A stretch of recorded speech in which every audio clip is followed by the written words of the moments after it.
বন্ধুরা, তো আজকে আমি তোমাদের সামনে একটা রেসিপি নিয়ে এসেছি। তো রেসিপিটা হলো চিংড়ি মাছ দিয়ে নারকেল দিয়ে পিঠে তৈরি করব। তো কি কি উপকরণ লাগছে আমি বলবো, দেখাবো। তো এখানে নারকেল কোড়া নিয়েছি, কাঁচা লঙ্কা নিয়েছি, হলুদ, সর্ষের তেল, নুন, আর এই হলো চিংড়ি মাছ। তো আমি এটাকে এখন শিলনোড়ায় বেটে নেব। নারকেল আর চিংড়ি মাছটা এক করে কাঁচা লঙ্কা সর্ষে দিয়ে বেটে নেব।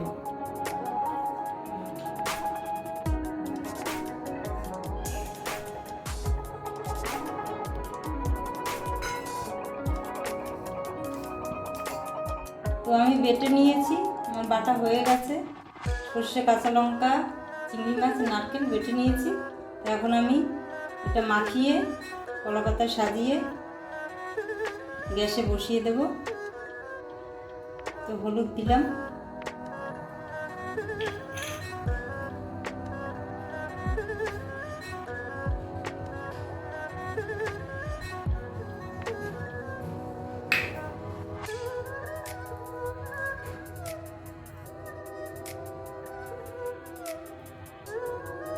একটু কলা পাতায় একটু তেল মাখিয়ে নেব, তার জন্য একটু তেল রেখে দিলাম।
চিংড়ি মাছের পিঠে হয়ে গেছে।